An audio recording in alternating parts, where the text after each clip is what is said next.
अभी हम ठीक शेरू गांव में हैं। शेरू गांव में ये सामने जो गांव दिखाई दे रहा है ये गोहा है। ये गोहा, ये ऊपर पटेर धार है, गोहा धार। ये इधर वाला हिस्सा जो है ये आलनी गंगोता है और डागन का है। और ये बंजर, टिपरी, धनोड़ी, कुछियाड़ा, भनवास और ये ऊपर जो है ये बनोलू और बटगुआड़ी है।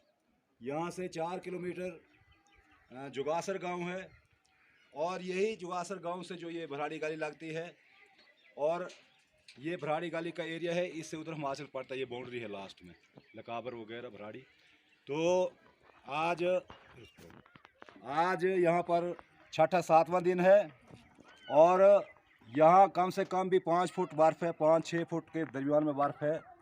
और यहाँ पर कोई मशीन नहीं आई है यहाँ पर सरकार की तरफ से। अभी भी जो रोड पर बर्फ़ है वो 5-6 फुट की हिसाब से है। कल यहाँ रीता देवी, इनकी बेटी थी, ये है लालचंद वल्द मनीराम, इनकी बेटी थी रीता देवी, जो 5-6 दिन से बीमार है और प्रेग्नेंट है। तो उसको यहाँ से पालकी पर उठा के 20 किलोमीटर, कम से कम भी यहाँ से 20 किलोमीटर गुआड़ी बस स्टैंड तक लिया।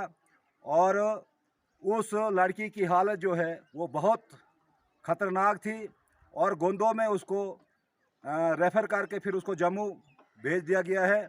और डॉक्टर, मौका पर डॉक्टर ना होने की वजह से, इलाज ना होने की वजह से वो लड़की जो है तो वो इतनी बीमार हो गई, वो प्रेग्नेंट है।